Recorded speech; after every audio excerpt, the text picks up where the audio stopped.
Hello everyone, welcome to another episode of Salt Shakers. Tonight it's going to be the season finale and we're going to take a break, but there'll be a few videos coming out and it's going to be awesome. We're just going to continue playing those ads for you guys as well, those plugs, keep it coming. So tonight we're going to have Connor, or NCEA. And we're also going to have Katie as Squishyblob. And yep, they'll be with us very shortly.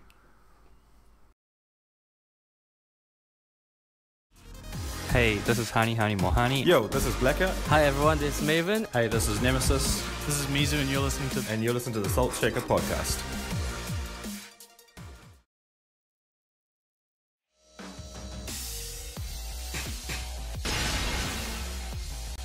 Welcome to the Super Salt Shaker podcast. Chrono. Get ready for the next podcast.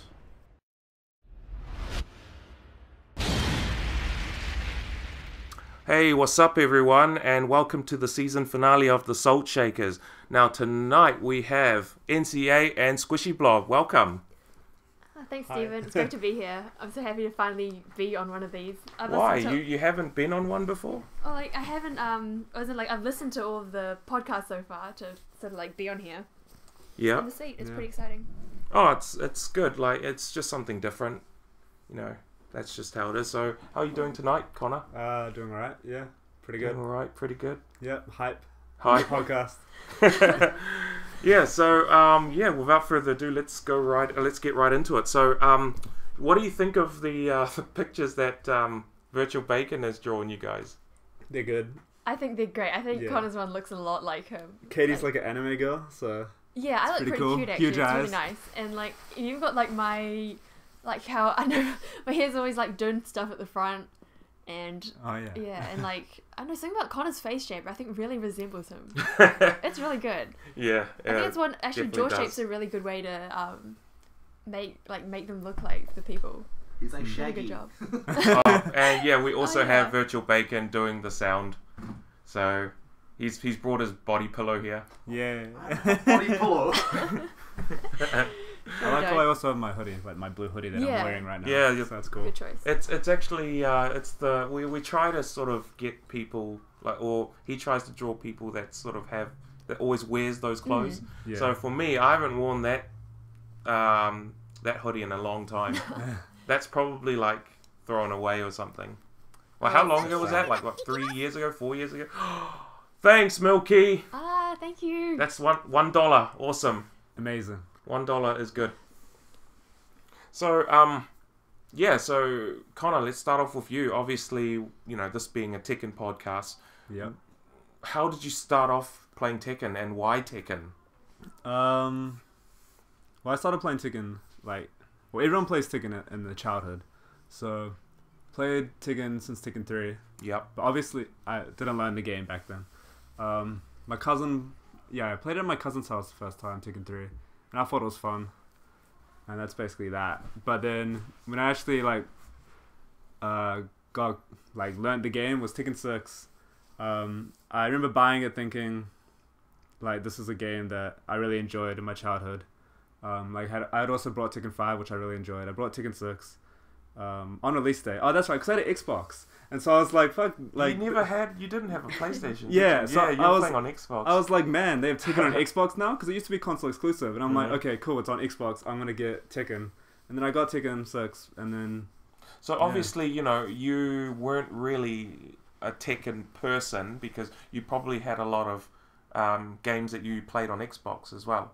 Yeah, so you must have liked some exclusive titles of Xbox. Yeah, so the reason I got an Xbox originally was because I wanted to play Halo. Yeah. But before, I had a PS2. Mm-hmm. So I played PS2 games. I had Tekken 5 on PS2, but I was just button mashing. Yeah. And then so. Oh yeah, also Soul Calibur 4 was one of my first fighting games I got. Yeah. And then on Xbox, because that also was giving the thumbs up, eh? Yeah. Okay. So, got Tekken 6. Yeah. did you play on pad or did you already have a stick? Yeah, I played pad, so... Oh, that would be not fun. Pad wave dasher from the early days? Nah, I Really? kind of... Nah. So, I played pad originally. I was playing, like, survival mode and stuff, and I remember getting good on the leaderboards for that, and then I was like, okay, man, I think I'm real good. I wasn't good because I'm playing survival mode. But anyway, then I don't know, I just played online. Eventually I learned about wave dashing and electrics and stuff, and I'm like, cool. Was this over the internet? Yeah, so I met, okay, so my first combo, like, I used to play Division. My first combo was cans into forward 4-3 into fly lasers, which wasn't a combo. I thought it was though. So I thought lasers could hit them, like it was guaranteed, but I didn't know you could tech roll. And so I went into online, did that, thought I was a god. Then I met Pirate Man and SD Baxter, who's a Marvel player, like a really good Marvel player from Australia. And then like I basically just learned the game with them because they also started playing from Tekken 6, and I played with them a lot. Then I played with Stealth Jimmy, which is Kyo. I played with him a lot. Then Andre's Data Link, I played with him a lot online. And then, There was Neil as well, he was there, eh? I didn't actually see Neil online until Tekken Tag 2. Yeah. But yeah, so Tekken 6 online, I was just playing with them. And then eventually I realized there was an offline scene. And I went to Andre's being like, I saw there was like... Because I saw a YouTube video of him versus Jamie, I think. And then I was like, yeah, I want to try to go to the offline scene. And then so I just messaged Andres, and then he like convinced me to come and stuff. But I never met him until like Xmas Damager, like 2013. But okay. Yeah. So you've always been an online player before the whole offline scene? Yeah. So before Tekken Tag 2, it was just online. Okay. Yeah, which is weird because Tekken 6 online is terrible. But like, yeah, that's just what I was playing. What I was used to. Okay. Yeah. None of my friends play Tekken. Yeah. What about yourself, Katie? Actually, yeah. It's kind of like it's definitely different, seeing a community that's sort of male dominated. So it must be it's sort of like dueling, isn't it? Just sort of coming into the community. Yeah, actually, when I talked to Dylan, I actually realized we have a lot of kind of like shared experiences from being girls who are into Tekken. Yeah. But okay, actually, just realized listening to your story, I realized mine's like actually a bit similar because. It was opposite, kind of. But because you didn't play it online. Yeah, but I also had no Sony consoles, basically. But I went to my cousin's house and played, like, Tag 1. You've never had any... DR. I hadn't until my PS4, basically. Okay. So I'd always be playing PlayStation games when I was getting, like, babysat at my cousin's house when I was little. Okay. And then I kind of grew out of the age where I needed babysitting, and I think, like, I just grew up while Tekken 6 was happening. I completely missed Tekken 6 as a game, I think. So obviously Tekken 5 was kind of non-existent to you. Yeah, or like I played some DR on the PSP, like ages ago. I remember being so salty about that because I used to play Tekken 5 and then everyone thought they were the man because they had PSP and they had DR, and I'm like, man, I wish I had a PSP. I could thrash you all in Tekken 5 DR. Like, I was bad. And I was like just salty that I didn't have a PSP to play that game, and I was like, okay. Well, it's like a good way to keep someone occupied. If you don't have to entertain someone, just chuck a PSP. What I hated about the PSP version is that with the PSP, the D-pad is so weird. You can't do things and properly. It's funny because I would have been playing when like I was definitely mashing, and like I had no idea of like inputs basically and how to do accurate inputs, let alone caring about them. So, but looking back, I feel like that must have been like abysmal for people trying to play Tekken properly. Anyway, but so I didn't really get back into Tekken or like into Tekken properly until Tag 2, and it's interesting I think because I got into it through the arcades because my friends and I had lots of time in our second years of uni, and so we'd just go to Yifans mostly and jam Tag 2, which at the time was a pretty dead game. I think it was relatively dead. Really? Yeah, Tag 2 at arcades. Tag 2? I don't know. No, it was pretty popular. Really? But no, you were but that playing would have been Yifans upstairs, not the one Yeah, downstairs. it was the upstairs one. Oh, So yeah, that it was dead at Yifans. Then Yifans was dead at the time, but I guess it was pretty alive at TC. The game wasn't dead. I definitely don't think, because that's when I was playing. Because that would have been 2014, and that's when I played at the arcade a lot, because that was my first year of uni. So every day I would go to the arcade, and that's where I played with Jerry and Richard AMS a lot. So I played with them a lot. NZFGC. Yeah. Yep. Good dude. At the start. But yeah. So yeah, and I guess because I didn't enter through an online scene at all my interactions with the community would have been in person, and I think there's just a factor like, you know, when you're meeting people offline, there's like a certain level of human politeness that you get treated to. I guess there was this extra level of interest because they were like, oh, it's like a girl playing Tekken. Like some people would still be like that when they saw me. So I probably have to thank Julian for paving the way and not so that I wasn't like the first person there. And like, so I think I'm not sure if reactions would have been much different if So what drove you to sort of get good at the game? You know, from button mashing to getting really good. I think basically getting thrashed at the arcade, because you know, like it was still the same thing of like if you start Tekken in isolation, you think, oh, I can beat the computer. You know, I can do some combos. I'm pretty good. But then you fight a real person, and like going to the arcades, like there's some really good players around. It's basically like baptism by fire. Like you go there, you get your ass absolutely kicked, and like it's a great experience. But you know, of course, it makes you realize like, you know, I have things to improve on, and I want to be able to compete with these people at the same level. Yeah. Eventually one day. And so yeah, so I got into it through the arcade, then I bought Tag 2 for console. And that was on Xbox, wasn't it? Yeah, that was on 360. I was also an Xbox child. Well, I played, Yeah, and so... No wonder why you two got along so well. Yeah, actually, I remember when we first talked, we were talking about like what games you'd played, and like Halo was brought up, and I was like, yeah, I played Halo because I had an Xbox. Well, 360 was my first Xbox, so I didn't have like the original Xbox. Yeah. So I was a PS2 person before that. But like, so I played Tekken 3 on PS1. But what about yourself, Katie? Yeah, I never had a PS2. I thought that you would actually have a PS2 just because, you know, you might play all these, like, you know, JRPGs. Yeah, I really enjoyed it. In fact, I missed out on a whole lot of JRPGs by not having a PlayStation. When I first met you, I actually thought that you were a JRPG kind of girl. Oh, that's true. Ah, yes. Oh, this is great. When I think it was the first or second time I met Steven, at one point he's like, hang on, I think I have a photo of you. And he had a photo of me in my cosplay of Sarah Farron from Final Fantasy 13. That's stalker, man. You can't say that, man. I was so amazed. I can't have to bring it up. It was amazing because I thought, well, for a start, I thought people wouldn't really recognize me, like between in and out of cosplay, because I was wearing like a whole lot of makeup at the time. And yeah, I was just like, wow, this guy recognized me from like years ago. And it was a really, really good cosplay. Oh, thank you. Yeah, it was my first cosplay where I put lots of effort into the accuracy, I feel like, so I'm really happy with it.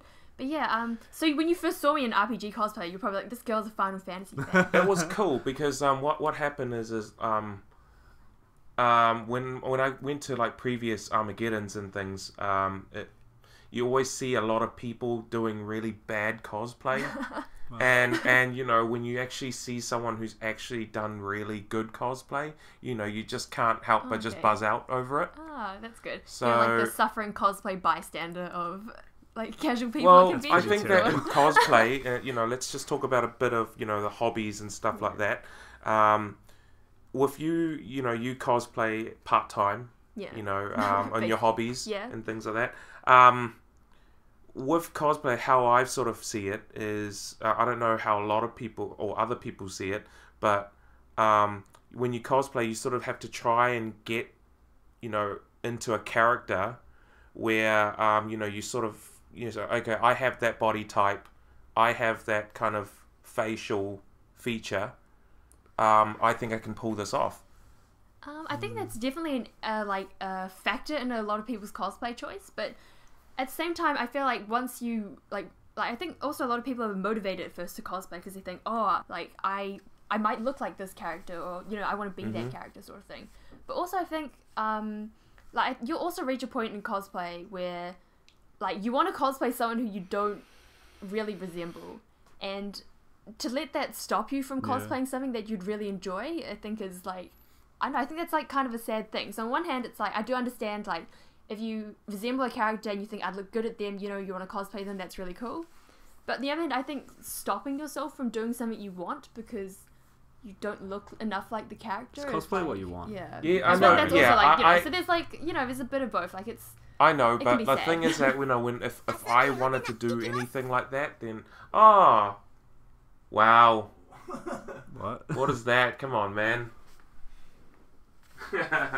Funny. Donating $4.20. Thanks. Amazing. That is amazing. So, I just basically feel that with cosplay, it's, you know, you sort of want to sort of be that character. Like, you sort of need to get into character in most sort of times. Yeah, and definitely cosplay is a very, obviously, like, it's an entirely or mostly visual thing.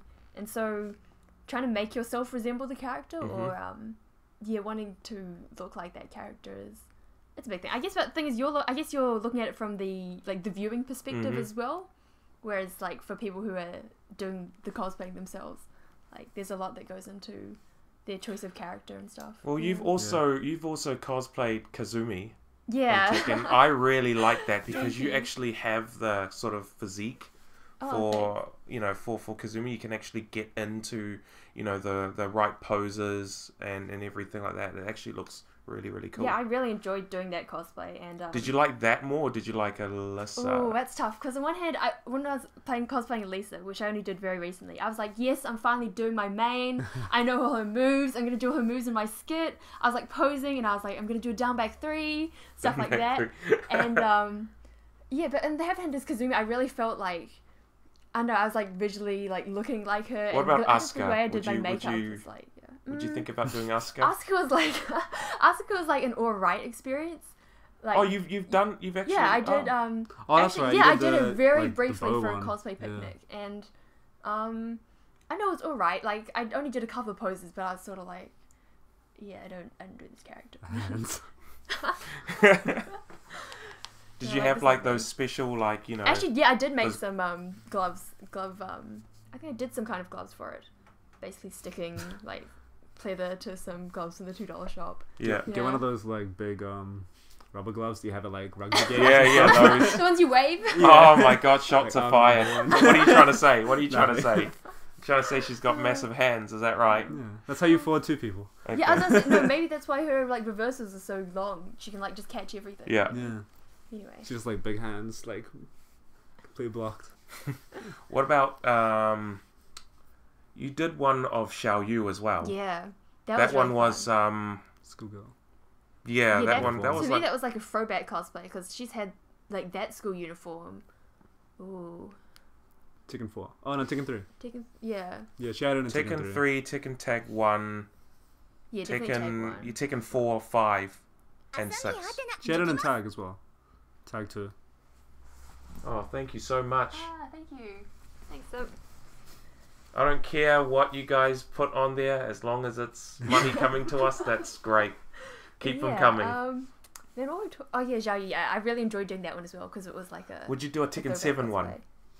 Tekken 7. I really like that outfit. It's really cool. Yeah, I think they really did a good job in the redesign and like keeping like an iconic element from her look, like the orange cheongsam, and making her look really mature at the same time. And yeah, that's right. Yeah. I don't really like the Tekken 5 one. It's either I've seen it too much, or yeah. Do you feel like I've looked at this outfit a bit long, or like? I don't even know what the Tekken 5 one is. 12 years, man. 12 fair years. Fair enough. So you're like ready for a change of look, yeah. That's why I always pick the other costume whenever I play her. Yeah. But yeah. What about you, Connor? Do you do any cosplay? No. Would you consider? Maybe. But what can he do? Yeah, it's only people always expect me to have roped Connor into cosplay in some way, but as soon as he's like, nah, not really, then I'm like, yeah, that's cool. Roger Jr. What, Roger Jr.? That makes no sense. He's like, you call me Australian? Yeah. No, there has been cosplays, remember? That I've been like, I would do that, and then you're just like, you don't go through like we're gonna do Team Magma. You know, people can. That would be fun. People can. Why didn't you guys do Rick and Morty this year? You can't do Rick and Morty. Yeah, you can be Rick. I'm good. Yeah, it's okay if he's gonna do like he's a scientist, right? Yeah. Yeah, he'd do one of his other favorite characters. What? Okabe. Yeah. Steins Gate. Yeah, nah. He has too short hair. He needs long hair suggestions. Yeah. I think long brown hair suggestions. That way I feel more normal. Yeah, I was like, would you? Because I think you don't really want to wear a wig, do you? So. You should go as Vega from Street Fighter. Could do that. No, he doesn't look like he wears anything comfy. I need like a character that's like a comfy costume. Yeah, I feel like your criteria of like hair like yours and comfy are like pretty mutually exclusive, probably in terms of character design. There's a few villains that have that kind of physique though, with the long hair and.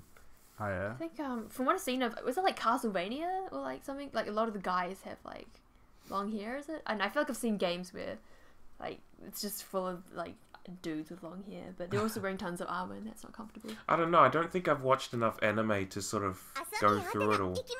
Oh, thank you. Come at me, Sim. Thanks, man. Oh my god, everyone's just having battles. Come on, man. Like, I know that we've blown the budget, but like, this is just too good.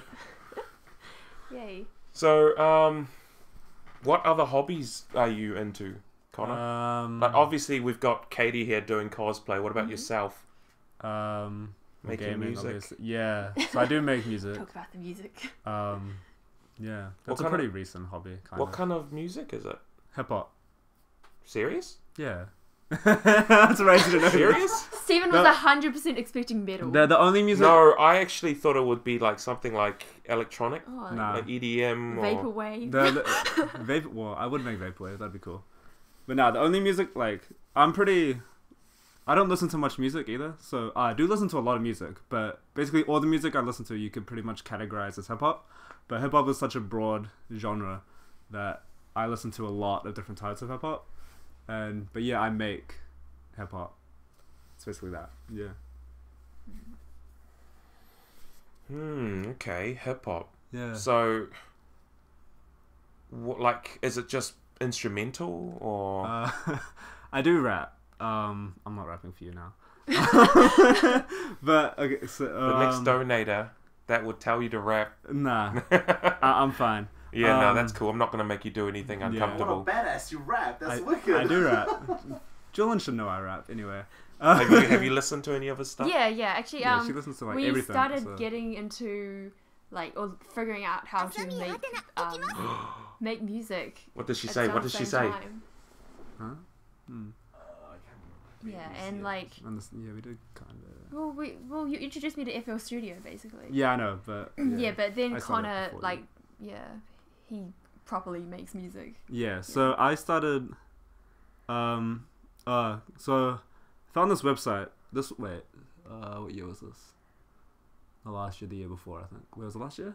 I don't remember. I think it might have been last year or the year before. I can't remember. But I found this website. And they were having this competition where it was you had to write 8 bars, so like 8 lines of a rap, Mm-hmm. and then basically the best 8 bars wins a mic. Yeah. So I won that.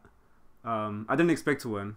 It was my first post on their website, and I won somehow. So then the guy sent me a mic. So that's how I started, like, recording raps. Beforehand, I was just writing. I didn't like, cause you know, how, like when you like go to a party or something, you drink, everyone's like drunk and rapping. Mm-hmm. I never really did that. So, so you didn't really freestyle or anything. So I just liked writing. So you just write lyrics and stuff. Are you kind of like a poetic guy? Kinda. Yeah, I guess so. Yeah. And then anyway, so then I won that. Then I was like, okay, well, I won this mic. I should use it probably. Mm-hmm. So then I started recording stuff. Then end of last year, I was like, because I always like I listen to a lot of instrumentals, like a lot of like production and stuff. Because I'm like, yeah, it's cool. I enjoy it. And I was like, okay, it would be cool to know how to produce. So I downloaded FL Studio. And then, I've been producing since then. So you said that you do hip hop and you rap and things like that. What kind of, like, who do you idolize, in terms of Top 5 rappers. Well, my favorite... Thanks for the donate there, Thanks, Peter. Well, the rappers that I would say influence me... this is funny. No, actually, I don't... He doesn't influence me now. But one of my first verses I did was basically just copy and pasted a Tupac verse. And I just like changed... No, I didn't change the lyric. I just took his flow. And then it was like just Tupac. But that's not what I am now. So you're inspired by Tupac. Yeah, I don't, not now. Not now, but before, obviously. Yeah, obviously. Yeah, he is kind of what got me into hip hop, like to listening to hip hop. Yeah. I think he basically got a lot of people into hip hop. Yeah, because I would always, so all my friends would listen to him at high school. And then I got into him from that, and then got into like all the 90s hip hop. So I'd listen to like Biggie, Bone Thugs, Bone Thugs. Yeah. Okay, cool. Nas, etc. I also like Bone Thugs. Yeah, they're cool. Yeah. My favorite song of theirs, which isn't really their song, but Ghetto Cowboy. Yeah, yeah. It's sick. That's you my know, favorite one. you know who else likes Bone Thugs? Chicago. Oh, cool. Wow. Yep. That guy loves hip hop, eh? Yeah. So yeah, but who I'm influenced by in terms of music, it's probably Chester Watson is a big one. Blue. okay. Yeah, YU inspires me a bit. That's probably it. There's some others like in that sphere, but that's about it, I think. What about like in terms of when you do the rap? Is it sort of like? Oh, and Ka. I love Ka. Oh, okay. Yeah, he's great. Ka. K.A. He had a really good album. Yeah, because I like that that like kind of monotone rap where they don't. Yeah. So not like Eminem. Yeah, not like Eminem. He's really he changes tone a lot. Yeah, he's really emotional. Yeah. Yeah. Yeah, something like that. Monotone boys. Yeah, monotone. So sort of like Tiger. I don't listen to Tiger. I don't listen Tiger, to Tiger. Wiz Khalifa. Wiz Khalifa's not monotone. He's like... Yeah, it's just... I can't even remember what his lyrics were. Yeah. What? Man, come on, guys. Be nice. Be nice in the chat. I can't even read anything because I'm blind. Yeah, I'm pretty blind as well. But, yeah, no, that's actually cool. I actually thought that you would actually be either electronic or metal. Yeah, everyone thinks metal. It must be the hair. It is the hair. Like, I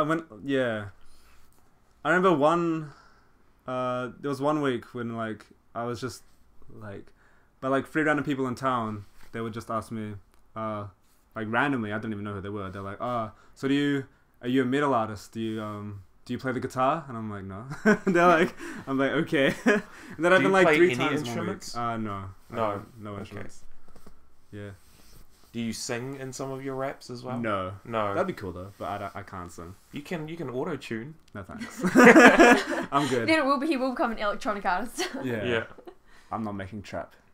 No trap. I have to say, it's really easy to accidentally make trap, I feel like. Yeah, you just you put the hi-hats down, you're like, let's like mix that up. Yeah, instantly like, oh no, I've made some trap music. Yeah.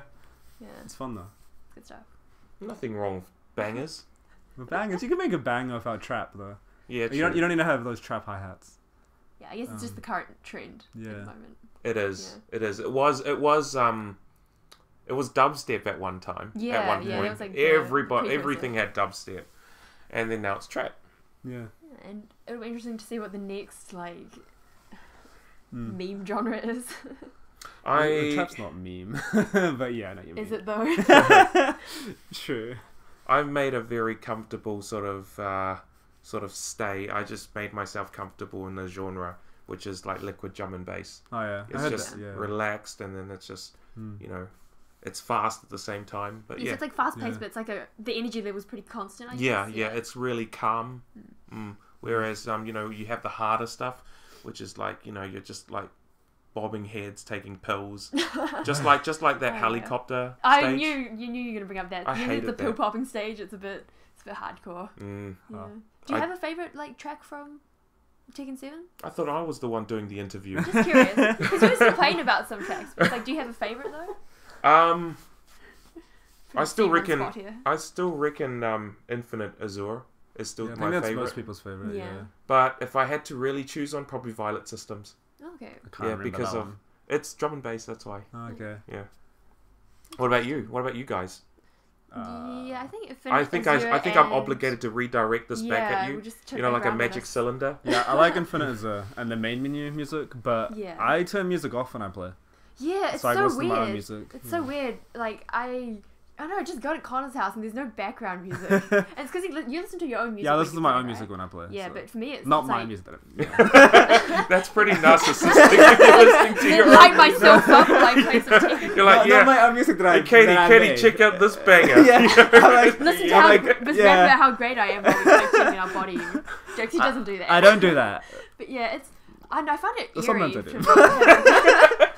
If it's an instrumental that I made, I'm like, man, that's a nice instrumental. May as well listen to it, But no, I listen to the music that I like when I play, not the game's music. Okay. Because, or I just don't listen to anything because I just want to focus. Yeah, I kind of wonder why they didn't have like like the music capabilities on this game to put your own music in there after Tag 2. Tag 2 you did, eh? Yeah, because I feel like people kind of got used to it. And now Connor just plays it from his laptop. I always did it from my laptop though, but yeah. True. Yeah, I find no background music kind of like spooky. Yeah, it's spooky. For me, I just prefer to, whenever I'm playing, I just prefer to sort of have my headphones on there, just so that I just drown out everything else. Yeah, that's good. Yeah, I'm like, you know how like there's lots of noises at tournaments, like people like popping off and like the crowd going wild and stuff. Yeah. I always wonder, like, I don't think it's happened to me, but I always get worried that the noise will distract me. Like, but I can't think of a single moment where it actually has, but it's something I like. Noise distracts about. me, but that's when like people are like right behind you, like, Nice. and they're like actually talking about your match. That annoys me. Yeah. Well, like yeah. I really dislike like. You and me both, man. Yeah, sometimes people stand way too close to you. Like I remember at the this was ages ago, but you know how Tekken Tag 2 the cab machines were like real close to the wall at TZ. Yes. Yeah, so I was sitting down there, and then I remember I think it was like BG or someone. They like he was next, and he was like instead of like standing behind me, he standing onto the side, like right. I don't know. It was a weird spot to stand, in my opinion. And then so I was just playing, and I could just see him there the whole time waiting for a turn. Distracted. And I was like, "Can you stand behind me, please?" But whatever, it was okay. Even like I love your pre-recording, and it's also like it's like you can, like why are you standing here? Like there's no chance I'm gonna lose. Like this guy beside me could lose. You'd have to go around in that case. Even like when you see the reflection of someone in the arcade cabinet. Oh yeah, I always have to look moment, behind. Yeah, it's like a thing. Yeah. So what we're basically going to do here is that with this podcast there, what we're going to do is we're going to go on a break, quick break. Sorry to cut you guys short. We'll get right back into it. I also wanted to just say that because obviously, as you guys know, tournament season's over. Yeah. How do you guys feel about that? I feel, for me, I kind of feel a bit bad because I feel like my performance in tournaments in the past it's just hasn't picking been up, good. man. It's just picking up, and then they take a huge break. Yeah. So I think that it's always good to come to these other tournaments that everybody is sort of advertising now. So the first one, is going to be at Hambat. So there's going to be a great. It's going to be a big one, I reckon, if people decide to drive down. Yeah, that'd be cool. And also, we've got the Burger King one, which we've actually got an ad for. So what we're going to do is we're going to play that, guys. So don't go away. We'll be right back.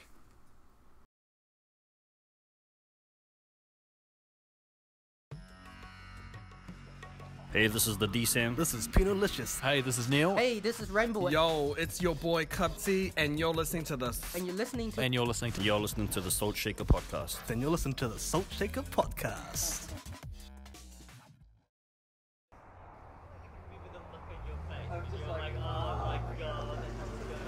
Hello and welcome to Burger King. Can I take your order? This is shit, man. Sir? Oh, no. I'm sorry, bro. No, that's not you, man.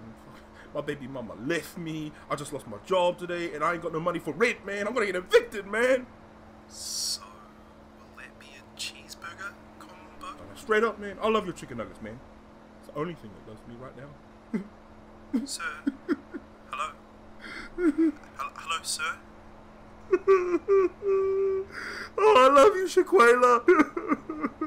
Would you like to come inside and talk about it, maybe? We also have Tekken 7 inside. Yeah, I love that very much. Overcome the pressure and sign up to Burger King's Tekken 7 tournament in Epsom, 11th of November. $1,750 prize pool. Early bird sign-ups go until the 20th of October. Limited spots available. Visit BK on their website and their Facebook page for more details. Yeah. And we're back, guys. Wow. What do you think about that? That was like actually kind of dark. Was that all daily? Yeah, that was all daily. Okay, wow, That was nice. Yeah, that was all daily. Yeah, that prize pot would cure your troubles, wouldn't it? Yeah, definitely will. Maybe because, there was a few Easter eggs in that, if you guys didn't know. So basically, what it is the backstory is that this guy's, he's probably really good at Tekken. Yeah. But yeah, he listens to the podcast. So as he pulled up, you can actually hear that he was listening to the latest podcast, which is myself, Cornwallis, and Akru. Yeah, Akru. Royston now. Royston now, yep, Royston. So yeah, like, you know, that's $1,000, over $1,000. Yeah, that's some big prize stuff. pool. That is insane. Yeah, that's a lot. Yeah. Like, that's because first place at LPL got like $1,000, right? I'm pretty sure. LPL? Oh wait, how much did they get? Really? They got like $2,000 or something. Yeah, true. Because it was a $4,000 prize pool. Yeah, that's LPL. right. So $2,000, $1,000, and $500 each on the other one.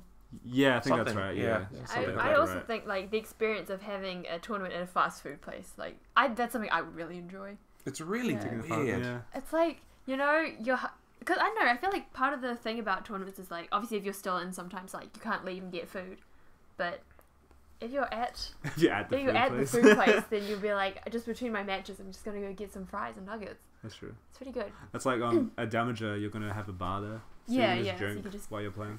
I'm hoping that BK actually hears this ad. That's all I They can say. should check some stuff your guys wear. Yeah. Yeah. But I'm really sad because I have an exam on the day of the BK tournament. And oh my gosh, How important is this exam? I do need to graduate this semester and I want a job. So it's like reasonably important. And oh my gosh, this is $1. Thank you very much. You know, this is really dumb. I feel like I should spill my mistake here. I like sent. Yeah. Oh my gosh, okay, so basically Connor, he mentioned it. He's like, oh, Katie, if you bring your setup, then you'll get free entry into the BK tournament. Maybe there was a. Yeah. I can't remember. Anyway. Yeah. But I forgot about that. And I looked at my emails and one of them's like, remember to pay your $20. And I was like, I'm going to pay my $20 for the BK tournament. And then I was just looking at the date. This was like within like minutes afterwards. And I was like, hang on, that looks really familiar. Checked my exam schedule. You're like, no. I had an exam that day, yeah. And it was like, exams is like, it goes from like basically 9 till 12. That sucks, and man. The tournament starts at 10. I was like, I just paid for this tournament that I didn't have to pay for. And I can't even go to it. So I was super gutted. But you could yeah, get like that's right. Sevio to stand for you, and then if he gets the money, you're like, dude, give me half of it. That's saying that now they're gonna give my Yeah, money back refund, and stuff. yeah. But yeah, that was Do you know like who organizes a moment it? of failure. TBND, whoever they are. Yeah. So I know they did a Street Fighter tournament of the similar Yeah, nature I earlier. remembered that. I remembered that. I remember that. Hearing something about it. Yeah. I think Yeah. I remember that tournament was on the same day as another tournament because I was at the arcade and then I saw Jamie and Chris. They came back from a tournament and then I was like, "Are you guys going to do the BK thing now?" And they're like, "Yeah." So that was funny that they like went to a tournament, went to TZ, and then went back to another tournament. I was like, man, the dedication. Yeah, I think that tournament's gonna be good. Let's talk about that tournament. Like, so obviously, how many setups do you think it's going to be? I think it should be a few decent 6, amount. maybe. Like, Southern Cross Up had 6. LPL Tekken Tour had 6. Red Zone also had 6. So I think it's probably going to be 6 or less, depending on how many people they're expecting. Yeah. I think. There might be quite a few people, really. Yeah. I don't think it's going to top Southern Cross Up though, because Southern Cross Up had like 80. Yeah. Yeah, You'd but be surprised. I don't know, but I'd Southern expect at least like 30 or 40 though, right? Yeah, definitely 40, probably. But like, cause Southern Cross Up we had so many months notice. There was 5 or 6 months. This one's coming out in a month, which is still pretty good. Like I guess Tekken Tour event only had a month notice as well. So yeah, and also it's interesting True. all these events kind of popping up after Southern Cross Up, where people are like, oh man, after that big event, Yeah. I might take a break from Tekken, and then it's like like, 2 nope. tournaments announced, and people are like, oh, I guess I'll go play some Tekken. yeah, Yeah. I feel like every week this year has been a Tekken event. I know, it's kind of draining. Yeah, in a way. definitely. You're like, I kind of want to, like, don't get me wrong, I love going to offline events. Yeah. When you realize how much of your time it takes up, it's it's kinda like amazing. dude, I want to be fishing. I want to do this. I want to. Yeah, but you're like, I can't do things like every single Saturday, and It sometimes also more. saddens me because like there's so many events throughout this year, but I just feel bad for the timeout guys because they were still running Tekken 7 tournaments, and I went to every single Tekken 7 tournament they had. But except this year, once Tekken 7 came out, I'm just like, man, I can't go to the tournaments anymore, and I'm just like, Are you sad. are you sure you're just not there for free shit? Yeah, well, yeah, but I don't know. Like the timeout people, they were cool. I like them. Yeah, they're nice. Yeah. They're nice guys. But I haven't seen them in ages Yeah, now. I guess the 'cause can't consoles of release would have hit the arcades pretty hard now. I think that, to be very honest, I actually think that vanilla Tekken 7 is utter shit. Really? Yeah, I hated it. I liked it. I think it's probably because it's the whole factor of just losing your money. Oh yeah. You have to like just pay for it. Whereas if you're on PC or something or PS4, it's just like what, I'm just gonna keep matching you. Yeah, true. Also, the customization on Tekken that was being terrible. trash as well was like you don't even feel like you're being rewarded in any way. Yeah, customization at the arcade is shit. It's just terrible. There was some stuff I liked about that I liked about vanilla. Like I like Jin's forward 4 hitting grounded. I like that. That was great. Forward 4. Oh, yeah, right. like kick. Oh, it's like that sort of like a flick kick. Yeah. Yeah. It's like the standard karate kick. I right. think. Yeah, I love that. But what did they nerfed that? Yeah. I mean, it's not a big nerf. Like you just don't use it to hit grounded now. Like, because whenever they're on the ground, I used to just do that. Because if they do a get up kick, then they get counter hit. If they stay on the ground, they get hit. So it's like basically just free damage. But now it doesn't have grounded, so you just don't use it in that situation as much. Yeah. Yeah. Which is fine. That's... Plus, overall, he got buffed. I'm pretty sure. I think most people would say Jin got buffed between vanilla and now. But yeah. You're like, I just missed that one kick. Yeah.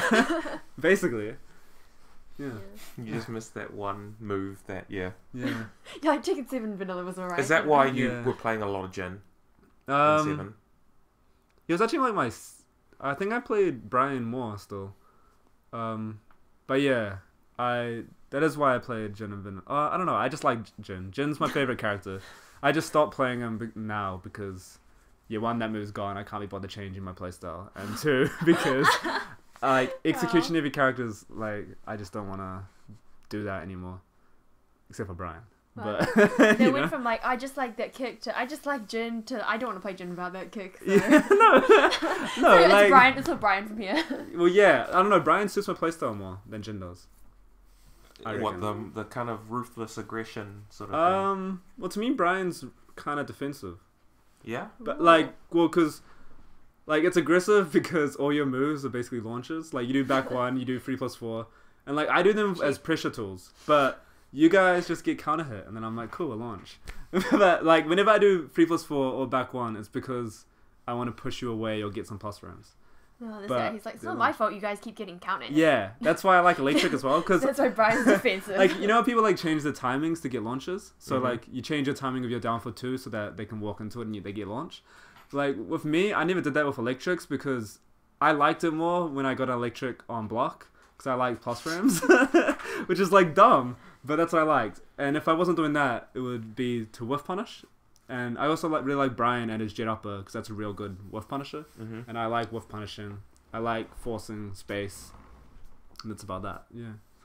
So I love that. You're just like, no, you should block my electric so I get some pressure. Yeah. Don't get launched by it. Don't run into it. Just only electric. Just block that's it. What I like. Because I like being in plus frame. Yeah, basically. It makes me feel good. I like wave dashing people's faces and just doing electrics. Yeah. So I like being on plus frames and just putting pressure on you. But yeah, but you sort of need to. That's the thing about being a good Tekken player is that once you're in plus frames, you sort of need to know what to do after that. Yeah, that's true. Yeah. Or you can just continue spamming electrics. Just do it over and over until they duck. Then sure you get launched and you're like, Not sure it makes you like a simple guy or you're thinking about what to do afterwards. You just do another electric. Yeah. That's cool. And that's why I don't play Mishimas. Which I think probably makes I know so many people are still fans of your Mishimas from Tekken. Yeah. What about you, Katie? You've always I've only ever seen you play Alyssa. Is there any other characters that you pick up? Yeah, I briefly was forced to play another character during Tag 2. I tried Nina and Leia, and I'm really sad about this. Before Tekken 7 came out in console, I was like, I want to learn Master Raven. I'm gonna try all Leia's buffs. I want to play Kazumi. I had a bunch of characters. But Leia was never touched. No. Yeah, well actually I played a bit with Leia, but not really. But I've pretty much just been playing Elisa. It's been a mix of, I think I'm just bad at learning this game. So for me to pick up other characters, even basic ones, takes a lot of effort and learning on my part. I have to think hard about what I'm going to do as that character. And so also I just don't have that much time to play Tekken. And so if I'm always coming to offline events, I'm like, well, this is my Tekken time and I've got to play my best character. So I think it's not so much me being a loyalist to Elisa necessarily, as much as me not being that good at learning Tekken characters. But yeah, I'd still like to one day. But you could just pick up Jack. I told her to pick up Kazumi.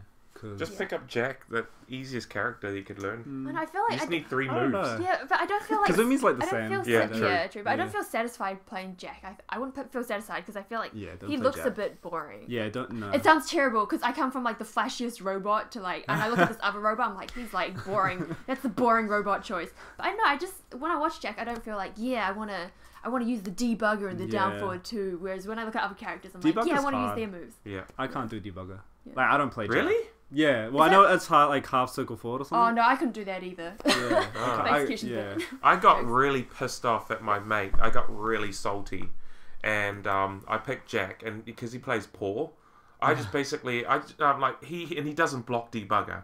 So I just like pretty much just debuggered him until he died. Did he start doing Demolition Man on you? No. Oh yeah, he did. He was like, oh, I got a low too. Yeah, exactly. That's what I do when someone does something that I don't like.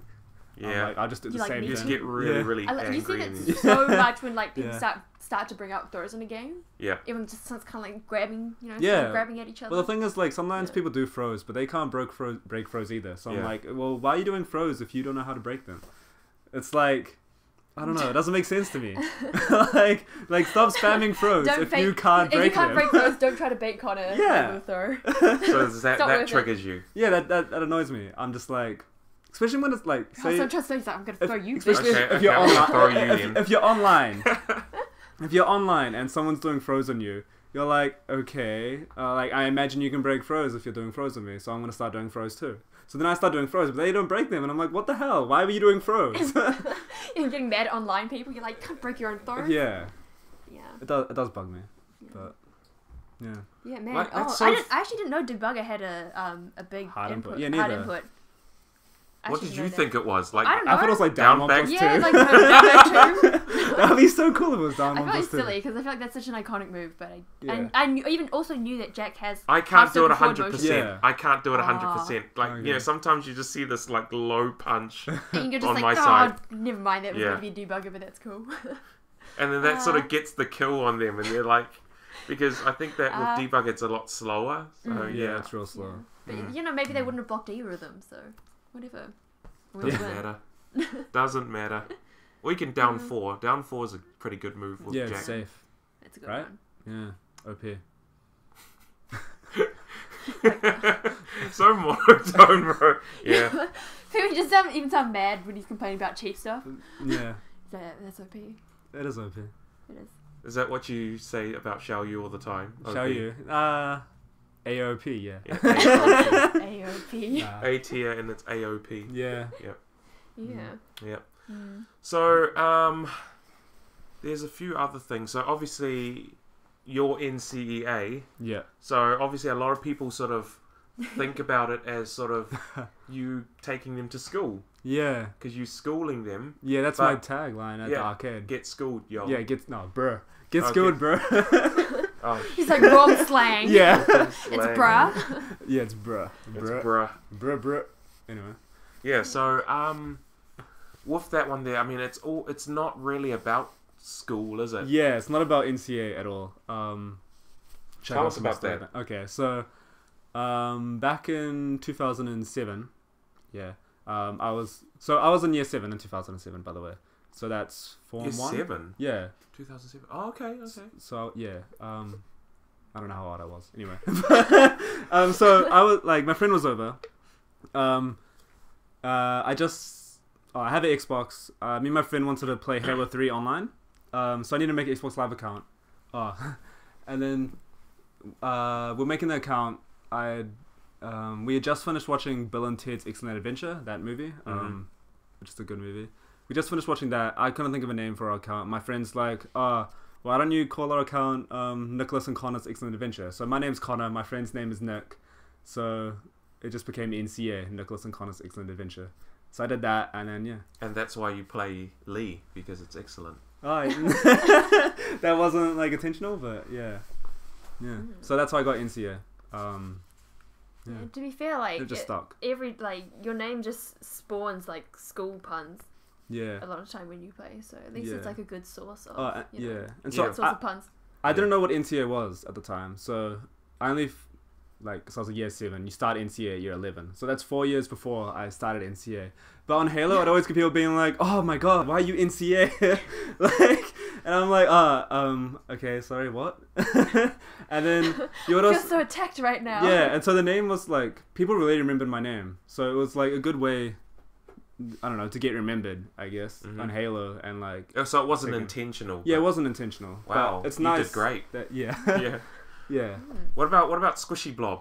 Yeah, that Talk was about the Squishyblob. that was really basic. I had to make a forum name for, I think it was either some cosplay forums or like Tamagotchi forums, internet forums when I was young. Actually, I think, it would have been cosplay forums. I was about 12. I thought, I don't know, it sounds like, I want something that sounds cute. I like squishy things. This like, is what goes through every girl's mind. yeah, I like squishy things. Squishy things are cute, and I thought Squishyblob would be a cute name. And yeah. Squishyblob. And I think I did a pretty good job making something original, and I guess it can also be shortened to Squishy. Yeah. Which is like, you know. That's cool. Like not bad for like a 12-year-old, I guess. It's squishy. Yeah, So what? So you said you used to like squishy things. So Yeah. what still was likes sort squishy of things. you still like squishy things? Yeah, I really like squishy things. It's like I have this weird obsession of like squishy textures. Like I used to have a lot of soft plush toys when I was little. I kind of still have most Sort of of like them. that cloud over there. Yeah, I love like plush things because they're squishy, and yeah, you know, squishy things are just great. I remember It's a texture that brings you comfort, you know. Everything's squishable. I used to think your name was Squiggly Blob. Oh. I don't know why I thought squiggly. Well, I'm not sure what that would say about. It's not like a bad word, squiggly. But Yeah. So like, I don't know where squiggly would come from. Probably your short-sightedness. Yeah, probably. squiggly. Squiggly blob. And also that doesn't make sense because like when you say squiggly, doesn't it mean like a line? It could be like a worm or something. I don't know. But But it's not a blob. It's not a blob. It's Oh, yeah, that's true. It's a long object. The two things are incompatible. Maybe you're just that good. You're like, So oxymoron. what about in terms of those stress balls, those yellow ones? Those things. Yeah, things like that. You know, things that are fun to Play-Doh. squish. Anything that's fun to squish. Also, I was thinking of, you know, like rice cakes.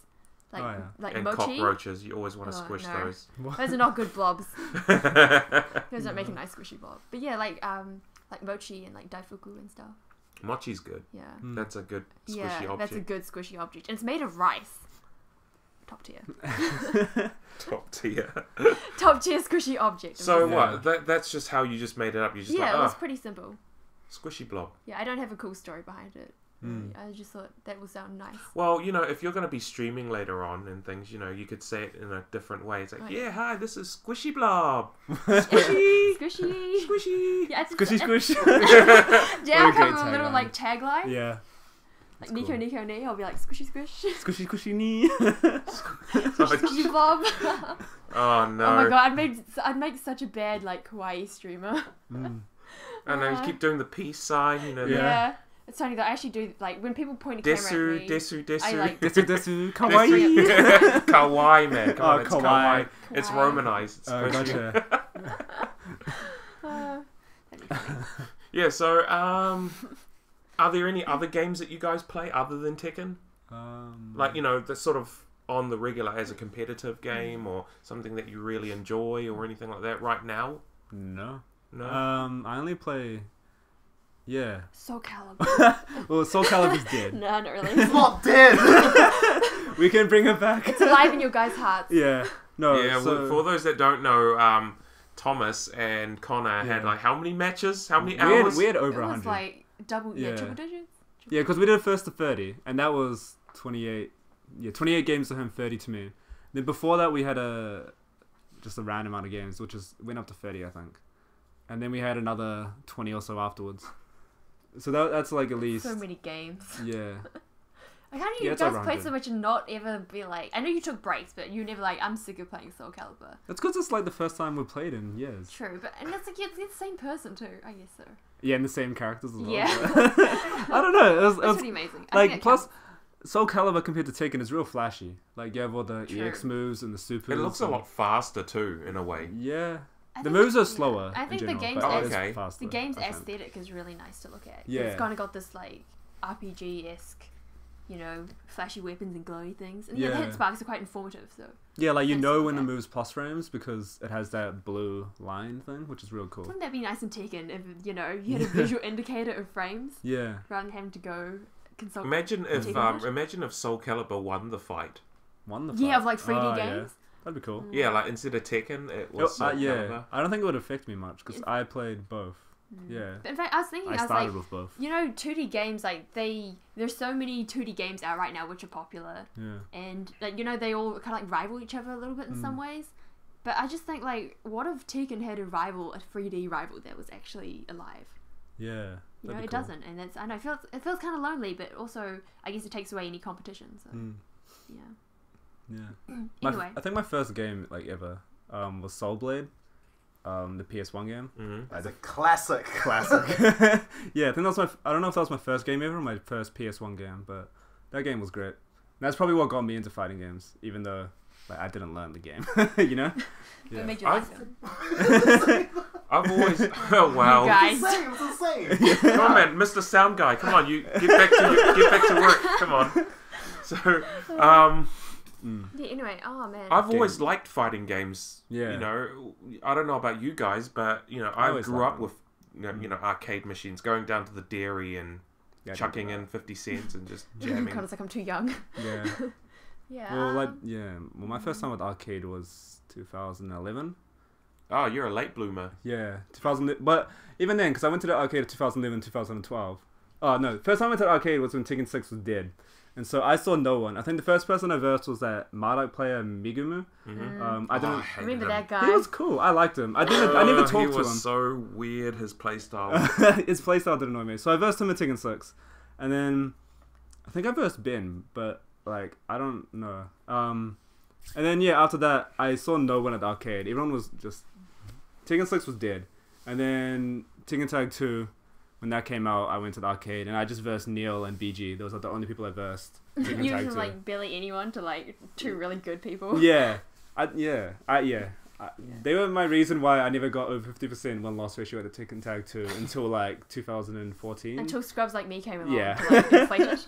Yeah, basically. Oh no. Yeah, I don't really play any other games properly either. Like, in fact, the the number of games that I've tried to play properly can pretty much be counted on like two hands. I feel like. Yeah, let's go. Name all the games you're competitive at. Or like competitive isn't like I actually tried and researched it. Yeah. First one I have to say would be Pokemon. Yeah. Like which one?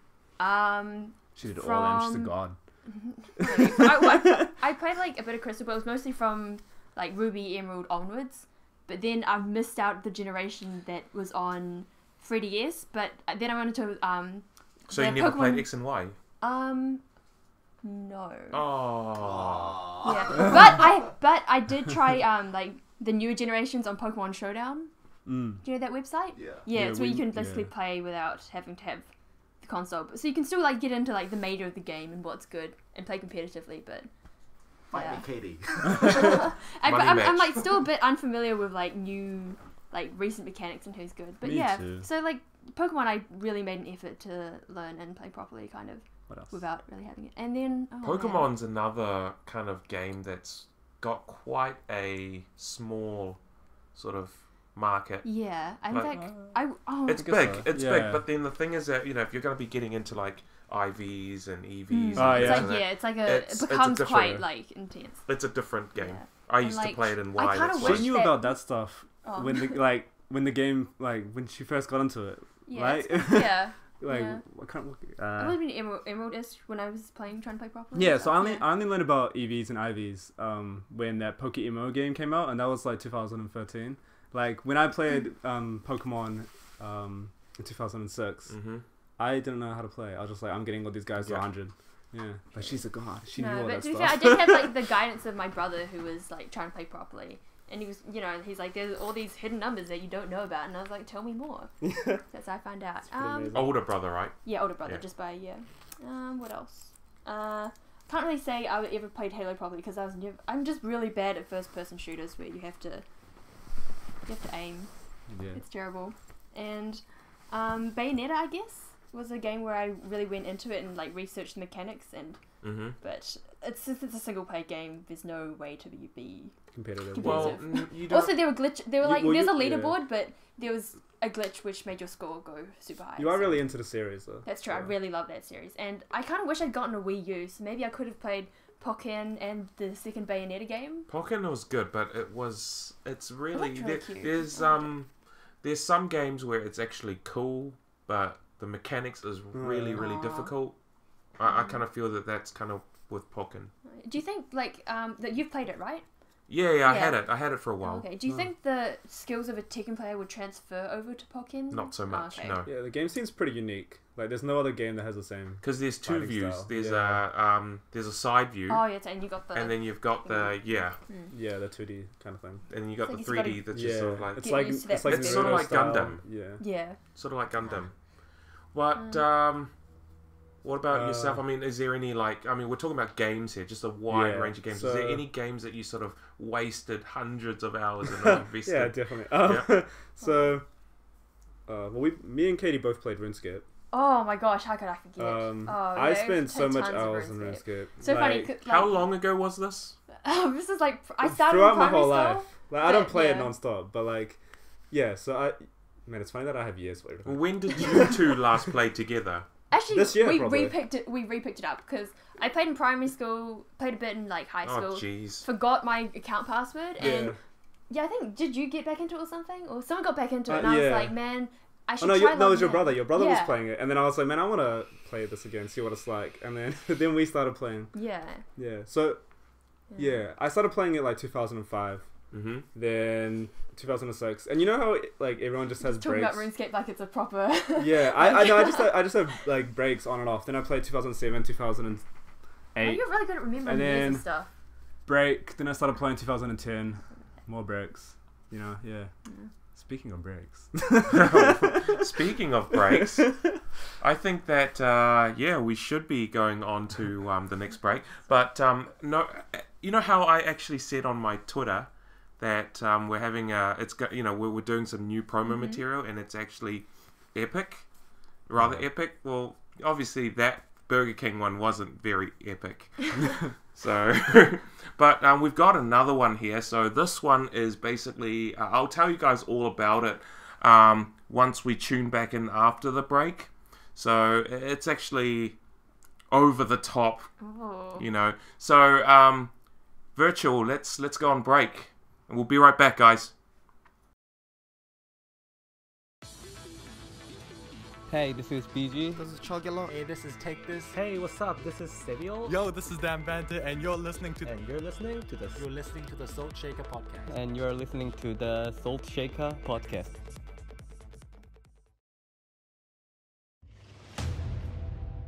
Is this the world we live in? Promoting such idiocracy? You could say this is all a hazy dream, but it's nothing more than a horrific nightmare. But we will not go quietly. We will fight. You hear about these fools, see the deceptions, hiding behind such primitive tactics. Juggernaut, Overlord, Vanquisher, Conqueror, Warrior, Destroyer, Usurper. It makes no difference. Offline mode is where it matters. If you have the blood of old arcade, or if you're even just a homeborn tavern wench, come to iPlay, 4th of November, for the infamous Tekken 7 tournament. Sign-ups at location only. Do not miss out.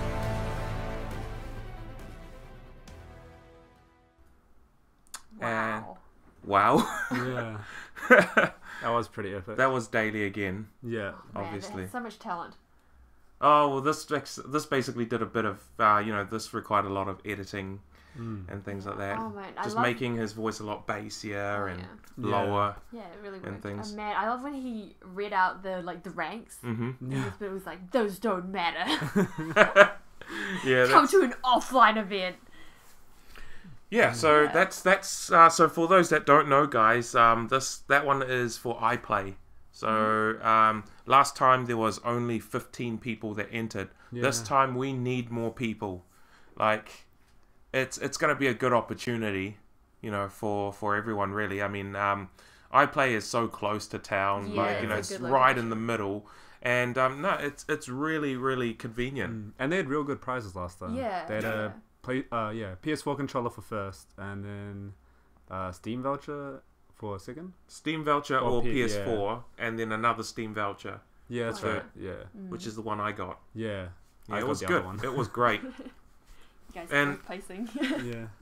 It's fine, but there'll be more prizes. I'm pretty sure it'll probably be really good prizes as well. Hopefully, I think you can't overlook the importance of a tournament's location, because when you need to get snacks and there's no snacks nearby, it really sucks.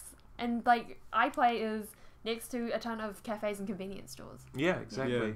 And dumplings nearby. Yeah, it's like Korean pancakes. Korean pancakes. Just being hungry at a tournament and not being able to get food is like suffering. Yeah. Speaking of that topic, do you guys remember a location that we would be at that would that absolutely sucks when you're hungry? You mean New Zealand? Any New Zealand tournaments. I guess at hotels there's always the balance. I feel we've been at hotels where there wasn't too many things close by before, but it's not prohibitive. I don't know. Standing Fierce events have been pretty good, I think. Yeah. And also, I guess since they have the Red Bull and the water, everyone's at least hydrated. Yeah. The worst ones would have been where's the place you had your birthday at? Can't remember. Everybody's? No, the 21st. 21st. Oh, I know what you mean. It's like this hall which has a small side room. What was the name though? I can't remember the name of it. Anyway, it was Upper Queen Street, which is I guess alright, but there's heaps of food and drinks on there. But they had it a function. Oh, okay. Yeah, it was a function past all the restaurants. So is it sort of near K Road? No, way past that shit. Okay. Yeah. So that was a weird location. Then there was also the this one's real town anyway, because Standing Fierce is pretty good. They have most of the events in town. This one was Southern Cross Up 2014. It was by the university, Auckland University. Yeah, Copthorne Hotel. Yeah, I was thinking of that when I was thinking there's no food close by that you can it's pretty good, but you have to go down hills, walk towards the university. War flashbacks to Wellington Armageddon, this most recent one, where I was there and it was the finale of that season of Rambats. Yeah. But for there's always limited food at Armageddon events because only a few vendors are allowed to sell their stuff there. Yeah. And this time the games room was the only warmed place in the whole venue because it's in the cake tin basically. Mm-hmm. And for a mild Aucklander like myself, and I was also dressed as Nina, I was oh. Is that the wedding dress one? Yeah. Okay. So I was I don't really want to leave this place. And I was also, I managed to do quite well in that tournament just from having Tekken 7 experience because this was when the game just came out on console. Yeah, that was the first. So I was I spent almost the entire day in that room, and I saw people coming in with hot dogs, and I was I should probably ask for someone to bring me a hot dog, but I'm sure I'll be eliminated soon. I'm gonna lose to someone. Yeah. If it didn't happen, I was just trapped in there hungry for hours. The Southern that was Cross-Up, a specific kind of bad. The latest Southern Cross-Up was really good because you got the food court downstairs. Beautiful. That's the most central any of the events have been. Oh, except for that First Blood 3, I think, when we had it at Bluestone, which is where the Salty Sweet was this year. We had a tournament there. I like that place. I really do. That place is cool. It just reminds me of an old school tavern. Yeah. It's that cool. Kind of the low ceiling. If you had and, honestly, I reckon that if the people that promoted Hearthstone was smart enough, they would actually have it there. Yeah, I reckon it will be so cool having Hearthstone at a Bluestone. Yeah, it'll be the entire aesthetic, exactly. You know? It's all done for you. Why not? Oh, sure. Dude, you should sell that idea to someone.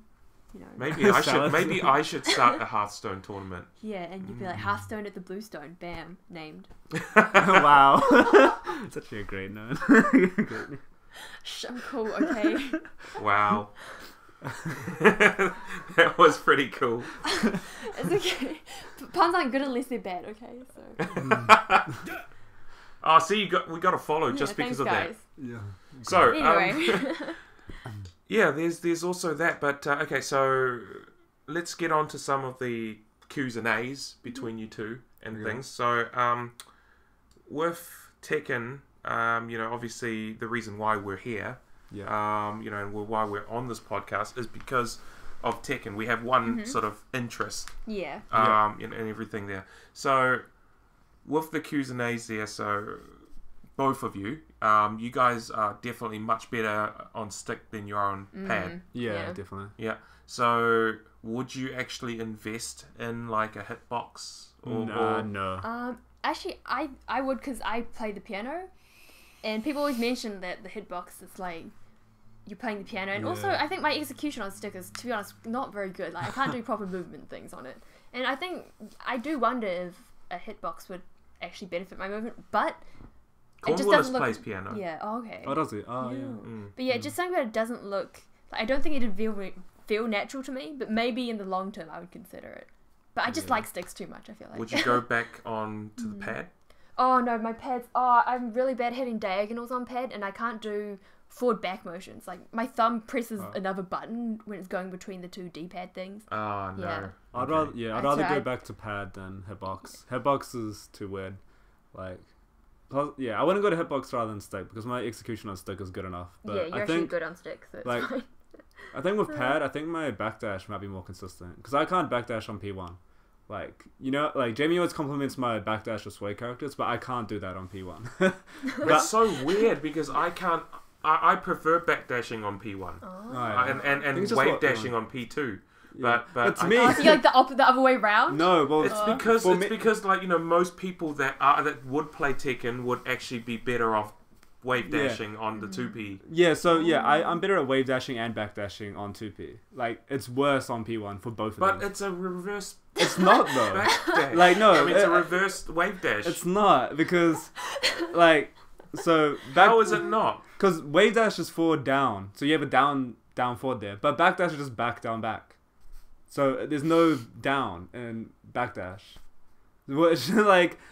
So wouldn't it be easier if there wasn't a down? So it's just like because the thing like when I'm wave dashing on 2P, like I do the wave dash, but if I try to use that on P1, I'm doing it too fast, so now it's no longer backdash. I'm just dashing too fast. Yeah, guys. It doesn't work. With a sway character, you can't backdash like that. So Okay. I'm too used to my wave dash motion that I can't change it to a backdash. Well, how do you when you're using the 2P side and you're backdashing, like how do you do it? Like Let's you know, go so back, and then I. So what? Like you're using just the palm. You guys want to demonstrate? I'm just well, no one can see except for us. Okay. I'll give This is a podcast, remember? Yeah. No, but I'm saying for the purpose of educating each other. Yeah, Katie, can you grab that arcade stick? I just on that side. Let's give this a go. I'll give a narration, guys. Okay. Okay, so here we go. Okay, we're gonna have a visible. I go P2 tutorial. P2 so backdash. I go demo. back. Yeah. And so I use that to go down. So you use your middle finger. Yeah. To press it from back into down back. Yeah. So I go back. That's weird. But if I'm doing, and then I wave dash like that. Yeah. So I can't backdash like that because then I'm hitting down. It's all messy. Yeah, but if you're basically doing it, you know because how I wave dash, how I wave dash is just like that. Yeah, it's the same way, but your one's more accurate because you're actually hitting somewhere with your finger. Well, you're just kind of like slapping your hand onto the ball. Yeah, I just go. Plus, like, you can't do that with sway characters because sway characters have sways. They need a backdash or back, down, back. That was interesting. Right. Okay. That was such a huge digression. So this is just like Tekken 101 or Wave Dash 101. Yeah. No. So whatever you like to call it. Oh, and the reason I can wave dash on P1. Yeah. But it's because I don't do it enough that I'm not used to the motion. So I just need I backdash more on P2, and I just need to do like a minor change on P1 to wave dash. Mm-hmm. Whereas I can't do that on P1 for backdash. I don't know. Yeah, I'll explain. Okay. There you have it, guys. Movement's hard. Yeah. Movement is hard. So, in conclusion, I would use pad to hopefully streamline that. The eventual point of this. So yeah, we've got So we did actually have a pad for. Yeah, just to streamline my movement, maybe. Okay, streamline movement. Now I would consider hitbox to do movement properly at all. Well, it's actually a lot easier on hitbox, from what I know, from what I've heard. So. I don't think I can press them that much. Also, I like using arcade stick. It's fun. Yeah, sticks are fun. If it's all buttons, there's no. Yeah. There's no variation. Yeah. In the things on your stick, it's just a box with buttons on it. Yeah. Yeah, I feel like that's part of it as well. Well, the stick. So with your one, Connor, you've actually had this for such a long time. Well, also, It's old school, man. He's that guy with the Legacy controller, and it's not Legacy though. No, it is. Is it? Well, it's got a PS3, right? Yeah, but it's a PS360 board. Plus. Yeah, plus. Yeah. Right. I actually thought it was just a universal board. Nah. So it's Legacy for PS4. It's a PlayStation 3 and a Xbox 360. And he doesn't. Yeah, I like it though. He doesn't own any other sticks, so sometimes he when he has to do things in the PlayStation menu.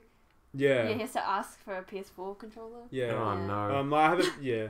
So I brought a setup, but does anyone have a controller? I can turn my stick into PS4 mode, which I found out. I think second or third round bats, but it's a pain in the ass to do, in my opinion, because you have to hold down 1 and 3 and then plug it in, which is just annoying. Right. What about yourself, Katie? You recently got a new arcade stick. I recently got a stick. For ages, since I was just playing at the arcade, and I was like, I'm bad because I can't practice at home. Now I finally have a stick. I'm still pretty bad. Yeah, I'm still pretty bad at motion. It's a Hori Real Arcade Pro Silent. I thought it was a Hayabusa. It is Hori Hayabusa. Yeah. It's like the Hayabusa silent stick, and I really like the silent buttons on it. I'm fine with those. You don't have to press them down as much, I guess. And I'm used. I think my fingers on the buttons are pretty accurate, but the stick has no clicking. When you move it around, it just. It's like this feeling of an object just being in a box. Jamie has that. Jamie, he's gone as well? Chris, and I think Jambo as well. Yeah, and I feel like maybe if you were precise, it would feel smooth to you.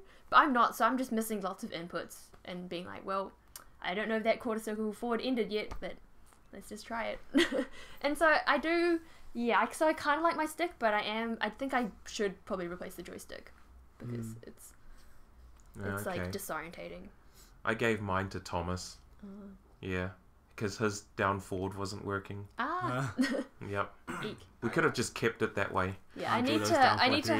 That's like on low parry. Oh no! But yeah. Is that why it broke? Too much low parry. Too much low parry. So if anyone, actually, I should ask here if anyone. This is like an invitation. If anyone can mod sticks and knows how to change the 5-pin thing that attaches to the joystick.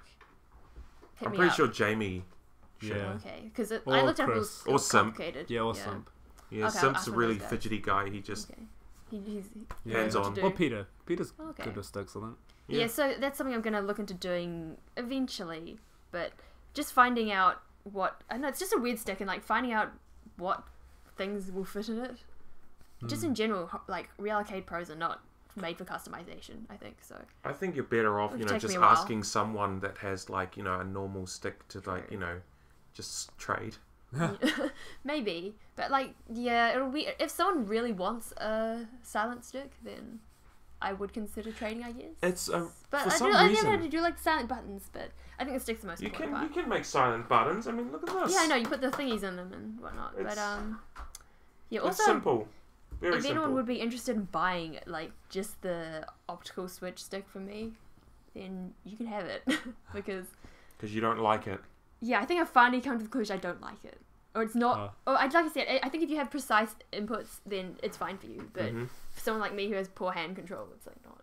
You're better off, just playing. Just play on the Sanwa that. No, you're better off just playing with headphones, so that you train yourself to not listen to it. But also, it's also that you can't feel it too. There's no feeling of the. Oh, there's no actuating. There's no feeling of it hitting a switch as you go. Say if you go from up forward to down forward, you don't feel it hitting the down on the way. Right. It's just this straight slide. Okay. And you're like, was the forward? Has it been registered? Yeah. Yeah, we just don't know. So I think that's it. So if it was just audio. What made you get that stick in the first place? Because it was easy to. I bought it from some guy when I went to Hawaii. Okay. And he's like, I'm looking to buy an arcade stick because I went to the shops here. There's none here. Gonna cost me $300 to. You could have just waited and just went to Japan. It was only $100 though.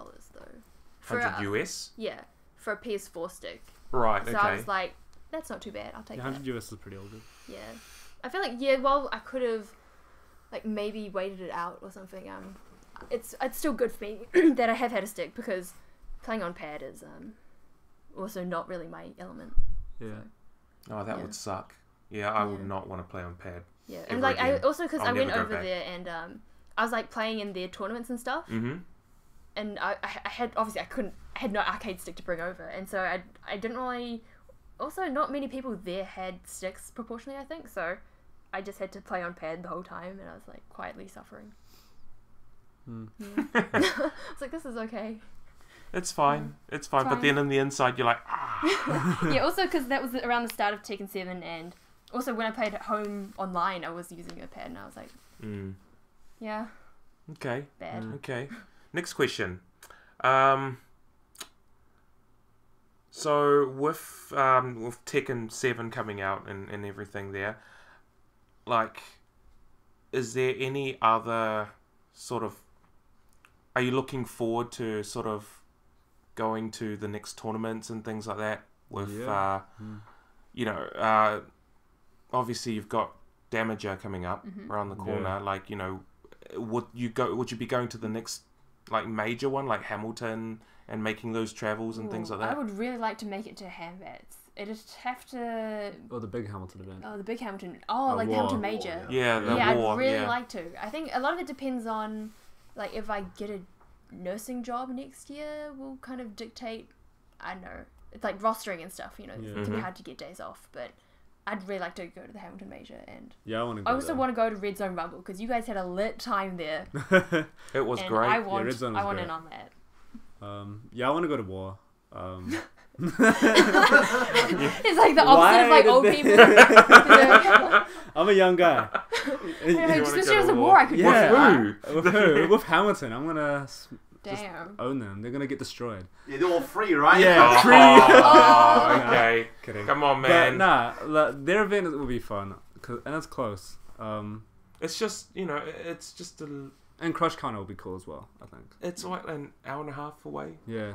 It's good. I like Hamilton in a way. Like, It's like you don't mind visiting there, but I don't mind. I wouldn't want to live there, but I wouldn't mind visiting there because of the casino. All the games are cheap. You're a casino guy. Yeah, I like gambling. I like gambling. That's why whenever I play Xiao Yu, it's just like, I am going to take a gamble. You're like, I'm a gambling man. This is a good choice. If it works, it works. If it doesn't, it doesn't. Fair enough. Yeah. So with Armageddon just a couple of weeks away, are you going to be going as a Tekken character? Yeah, I'm going to rewear my Elisa on the Sunday of Armageddon, and I'm hoping to pull an Eliza costume out of my ass in the next week or so. But we're gonna see about that. So no promises. I might just end up wearing something else on the Monday. Okay. But yeah, don't worry. I don't know. I've made last minute costumes in less time, but we'll see what happens. So you can play. You can dress up as Alyssa and then just sort of and play Alyssa. If there's casual if there's some setups. kind of setup there, I'll be like, it's me. Yeah. Also, in time for, because I think I want to do Elisa in time for Halloween. Is the thing, because I'm like, she looks like a demon vampire thing, so I think she'd be quite appropriate to make now. Why don't we cosplay Connor like Paul? Like just Paul, a lot of gel. Oh yeah. A lot of gel, a lot of wax. Then just dye it like blonde. Yep. Yeah. Oh gosh, then you can have like a real life raw off with like, I don't know. You're trying to say like, gotcha. No thanks. Then you can actually fight corners for 13th place. You walk in the door, you just be like, get back, get back out. He would win. He's got wrestling practice. Oh, sure. Experience. Oh, so. True facts. Yeah. True facts. Yeah, the whole like scrumpy bottle. Yeah, that sounds great. Beautiful. I love how they like called it a game. Yeah, it's not like, a game. It's essentially a tradition, but the way that they treat it like a game was like, it was great. I was actually like, you know, because I'm pretty sure you guys haven't. Were you guys watching it live?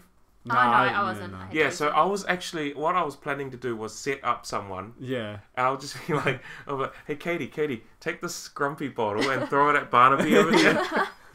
That would see amazing. What happens. No, you wouldn't expect anything. Yeah. You'll be like, and then he just spear tackles you. You probably have to find someone else who would, because I would be willing Katie to throw a that, bottle at someone. But I'm sure lots of other people would be. I would do that if you convinced me. He would do it. it. If you were like, him, you'd be like, just do it. Just do it, Connor. Just because. Don't let dreams be dreams. Just do it. Barnaby was being a loser before or something, and then I'll be like, okay, that's what you say. I just don't know how it's gonna go down because like if he tackles you and he starts wrestling you, you'll be like, what the hell? What the hell, man? I think you'd have the advantage of size, but he has like wrestling experience. No, he would beat me in a fight. I don't think I'd beat anyone in a fight really. Aww. Steven would beat me in a fight. Probably. So would Thomas. No, just do IRL fighting. Yeah. No, you can. No, I'm pretty sure you can take Andres on.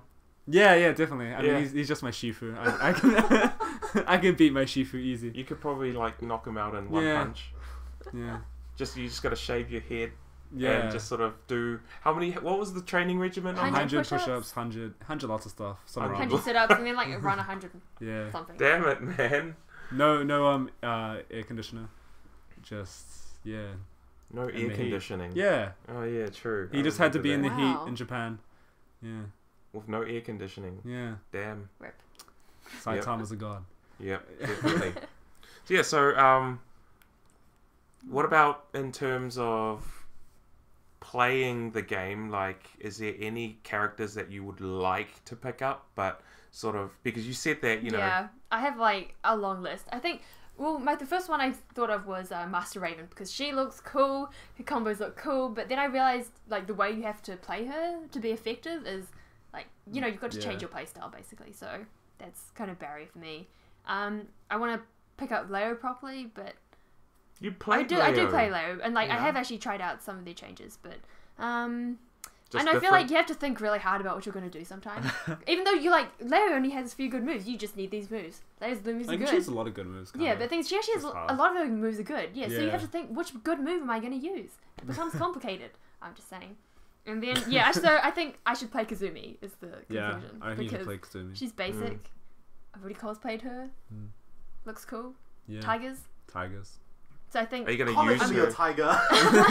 Are you going to be? So I'm going to try raise a Kazumi in the next. I'm going to give myself a long time, like a few months or so. You're gonna basically give it the right EVs. Yeah. Okay. Gotta do the right thing. My tiger will be like, physical attack and speed ? Yeah. What about that's so that's my goal. Is she gonna be a tournament character though? Hopefully, like I think people have shown that she can be played well in tournament. Even though people are like, oh, she got nerfed now, so I'm a bit late to the Kazumi party. I think if you're picking up a character, you would want them to be a tournament character. Like I've never picked up a character and been like, I don't want to use them in a tournament. Like you picked up Jack, and you've used him in tournaments, right? Mm-hmm. So yeah, like I picked up Bears, I used them in tournaments. I picked up Kazumi, I used her in tournaments. So yeah, I mean, there's no reason to pick up a character and just not use them in tournaments, in my opinion. Okay.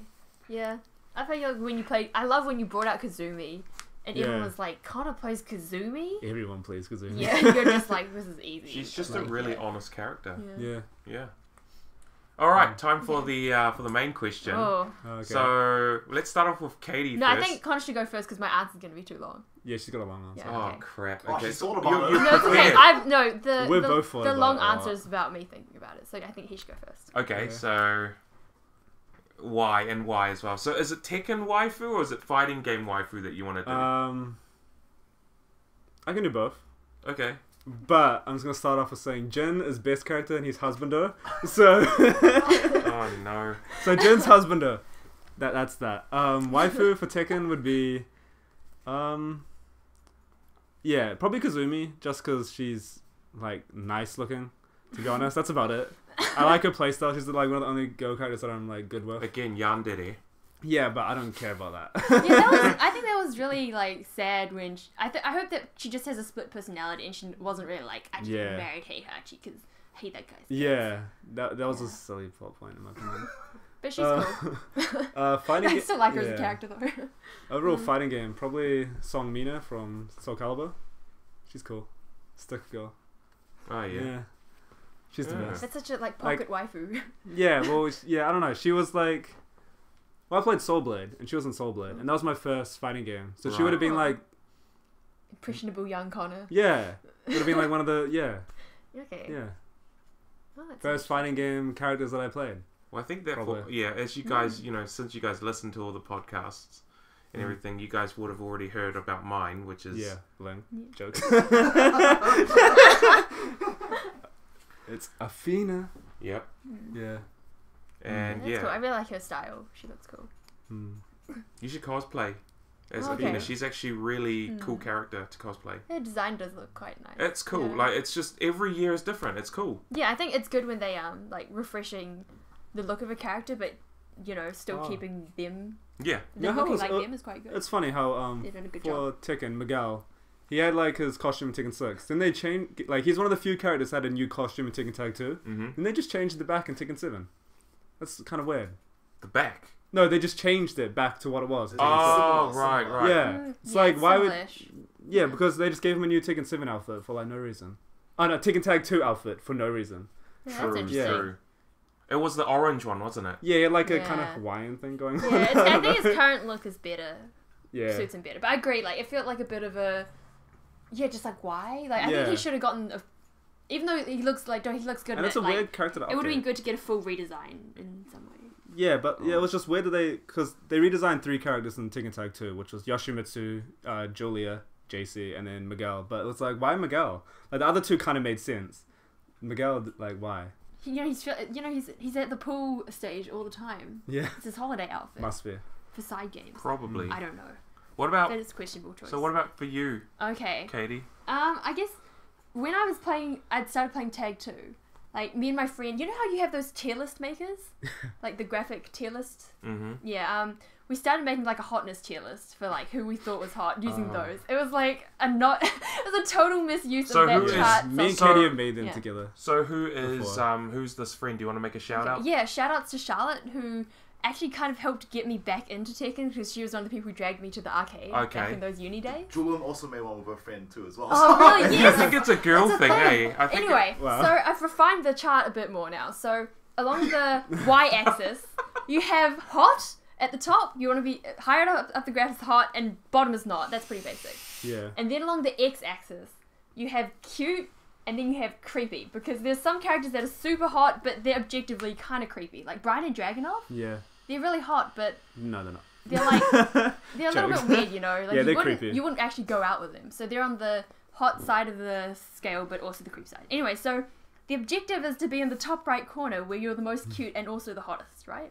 I hope anyone has. I kind of have an idea as to who you might pick. But... Yeah, and I just want to let's say hear it. The 3 characters in that corner are Kazumi, Leo, and Eliza. Yeah. Because like I think they're all really cute, and I know maybe Eliza's not that yeah, Eliza's creepy. not, I think they're all, and yeah, I guess, man, I guess I'm gonna have to pick Leo, because I really like the point Cornwallis brought up last week about how Leo's like seems like a real person, not in that her character's deep or complex, but as in you could see yourself hanging out with Leo. Like, there's not many other Tekken characters where you're like, yeah, I'd spend my free time with that person. Yeah. Like, they might be super hot, but could you really see yourself being like, you know, like having a chill time? You know? So that's why I can chill with Jen. We'll just sit there, just being lonely. Okay, so if that's your idea, cutting your own wrist. That's your idea of like a good time with your husband. You just slash your own wrist together. He'll just be sitting on his throne, and then I'll be sitting on a chair. He'll just be looking like, at Jen. Chill. Yeah. We'll just chill. It'll be cool. Well, so who would you marry and why? You wouldn't marry Leo. No, I'm talking about a guy. Oh, okay. Why did you can marry Leo? You can. I'm trying to think about because most of the guys were like up in the hotness, but they weren't in the cuteness side of the chart. Marry Jen. Not jokes. Don't do that. I reckon it's probably whoring with Steve. Actually, Steve's pretty good. I think they're pretty respectable guys, but I wouldn't marry. Oh man, I have to say maybe like Lars and Lee. I think are both really pretty like. Lee's too player. Yeah, well, maybe just throws roses at people. I guess so. You know. Just throws roses at people. I had this. Oh my god! I had this moment the other day where I think I saw Lee use his rage art on Eliza. Yeah. And she already has like roses in her outfit. It's like he just like chucked another one at her, like go accessorize some more, and then she died. And I was like, oh, that was like, I never thought about how. I know a lot of Tekken characters actually have flowers on the outfit. I'm just having a cosplayer moment here where I look at outfit details. Anyway, but yeah, I think Lee and Lars are both pretty cool. But like I said, I think Brian and Dragunov are super hot. But they're also creepy, so I can't put them for that question. So Lars or Lee? Yeah. But so out of those two, who would it be? Come on, we're narrowing it down for you. Okay, let me think. Wow. Yeah, I guess it'd have to be Lars. I feel like that's a bad choice for Just like. because I feel like it's a bad choice for a husbando though, because he's pretty like he's pretty generic and like his hair's like he clearly cares too much about his hair. No, But, I think he he's a doesn't nice care guy. enough because he just wakes up. He's like, "Yep, this is my hair." Yeah, he's just like just leave it like that. He's And is styled it it pretty well, I overstyled think. or is it like? It's bed hair. Okay. No, I reckon Also, it's actually, overstyled. the law is that it could be a wig. So. Could be a wig. Yeah. Oh yeah. You know, have you heard that? You know, in like a few of the endings, like I think they imply that it's a wig or a what's it called? A toupee of some kind. Oh. Because you know how all the Mishima men have receding hairlines?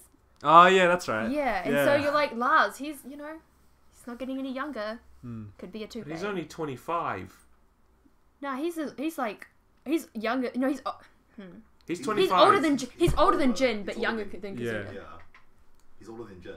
Jin's like 22, I think. Yeah. He's 21. No, I'm pretty sure 22. No. Yeah. He was, well. You know, he was I feel 19 like, in Tekken 3. So I guess I'm gonna say Lars, but it's not an enthusiastic. But Lars. but Lee's probably gonna spoil you. That's true, but like, I think okay, Lars maybe would I am spoil worried you Lee's. too. Maybe I am worried Lee's gonna be a player. No, it has to be last because you're Lisa. So. Oh, true. There you go. It's my mains husbando. So True. there we go. That's a good reason. Really? I don't think so. Really? What, don't you think Lars and Elisa are like a couple? They Oh definitely are. Have you played the Tekken 7 Yes, story? I have. You know, Tekken. They had like all this. Tekken Oh 6 my god! Yeah, moment. Tekken 6. Jin was all like, "You fell in love with it, didn't you?" And Lars Yeah. just looks at him like, "Yeah, I guess." And then in Tekken 7, she's all like, "I gotta go hug Lars." Yeah. It's like her mission. Okay. Yeah. Okay. I'd say it's relatively canon as far as Tekken goes, but not like super canon, I guess. I reckon it's canon. Just canon. But I think like compared to like, or like say like, you've got like Zhao Yu always liking Jin and stuff. Yeah. But she probably hasn't like been able to talk to him since he was all. Well, True. I think that Like, she's you know, still trying to find him. Yeah, exactly. She still wants to talk to him, but it's like it kind of sucks you haven't been able to talk to that guy and like kind of went into a tower and. Oh, what a hardcore crush that she's like been True. crushing on Jin for how long, and just not seen him in ages. Yeah. Yep. I think that she just doesn't care anymore. Yeah. It's just like, I'm just gonna like. Maybe that's why her new outfit's so like, she's like, it's okay. I don't need to like think about Jin anymore. That's her It's really breakup cool. outfit, is Yeah, it? it's a breakup outfit. That's why she's Wow. got the dark leggings on. It's like an I don't care fashion statement. I don't know. That's Anyway. wow. So, tell me there, Katie. You have been, you've been commentating. Oh yeah. And you've been very, very busy. How did that work for you? So, how were you motivated to commentate? A lot of the matches. What made you decided that you wanted to? I think, well, for start, I was just I was just really happy to be asked or considered for it at all. It was really, I really have to owe it to Dave for putting my name up to do any of that commentary. Right. But yeah, how do I stay like motivated for it? I think you just have to think about how, like, I think a lot of people get into Tekken by watching streams of events, and you've got to always be thinking about how to make it accessible for people, but also like hype and enjoyable. And I think, yeah, I was just lucky that I was allowed to be part of the way that Tekken was presented to viewers. Okay. Yeah. Okay, so you didn't just put your hand up. You were just sort of. Yeah, I did think actually. Your name was put forward. Yeah, because I'd only commentated a few times at Ranbats, and because I thought I did always want to try commentating, but Also, I wasn't you super told like. yeah, you told me that you wanted to commentate, Yeah, I wanted to and then commentate. so I was like to Jamie, because in our admin chat, I was like, Katie wants to commentate. You should like bully her to get on at Rambats. Yeah, and then literally he was on one. I was just at Ranbats, and he's like, "You, Mike," and I was like, Yeah. "Okay." I didn't. It's always hard because if you think too much about thinking about what to say, then you're going to run out of things to say. So I think it's okay to just either like let it flow naturally. Yeah. Or prioritize your moments where you're going to talk about Pick your what lines. happened. Pick your lines. 'Cause So it's okay sometimes just Tekken stuff's going on, you're like they're hitting each other, it's the usual stuff. But other times you might be like, oh, that was interesting, or oh, that was hype. And so it's about, it becomes out, don't think too hard about it, just pick moments that stood out to you. What you want to do is you don't want to just call out moves, or call out every second move all the time.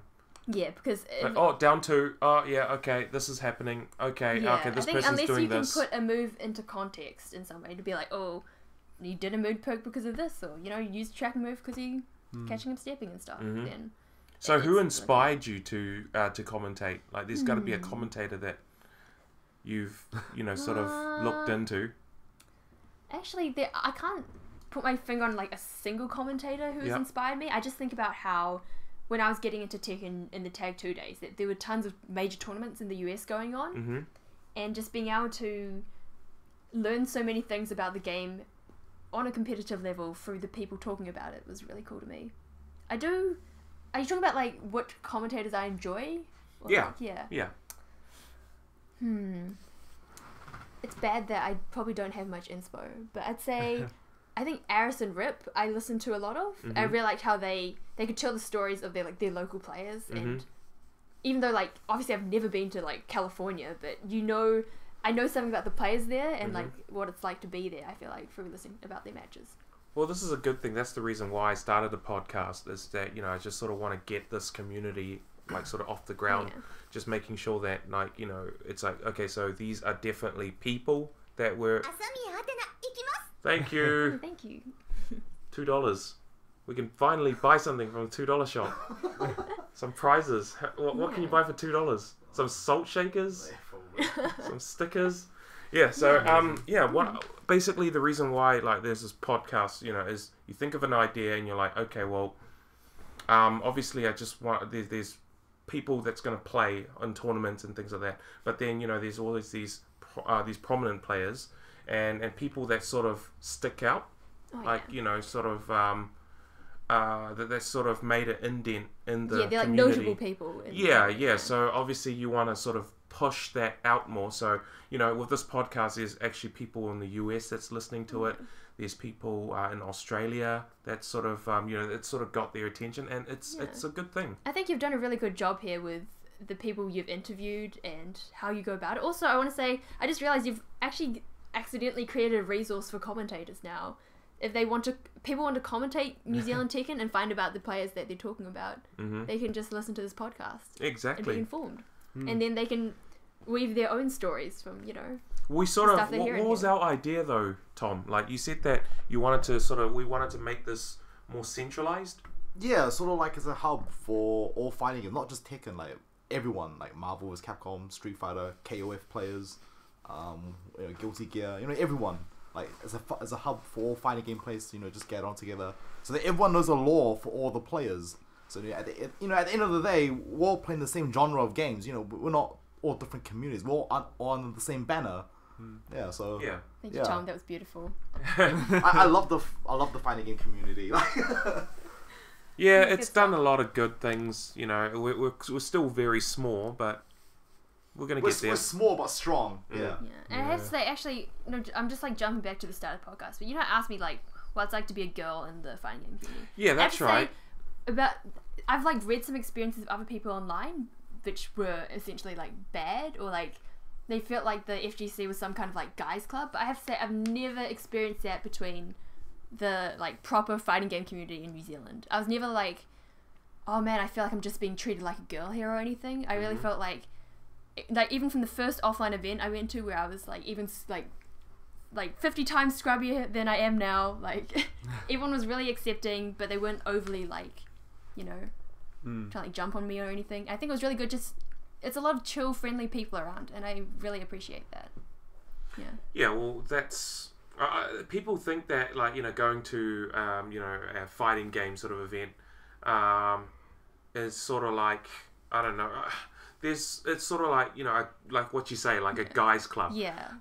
It's nothing like that at all. I mean, there's a lot of smack talk and things like that, and and I know that there's a lot of girls like out there that play Tekken.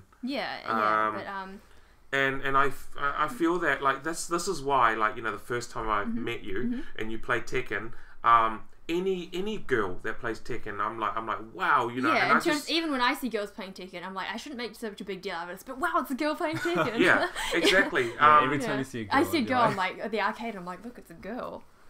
And I'm like, Katie, you should say hi. But I'm also like, it is kind of like, yeah, I know. But I just kind of stand there like, wow. That kind of sounded kind of creepy. Wow, look at that girl. It kind of is. I just stand aside. I'm like, look, it's a girl.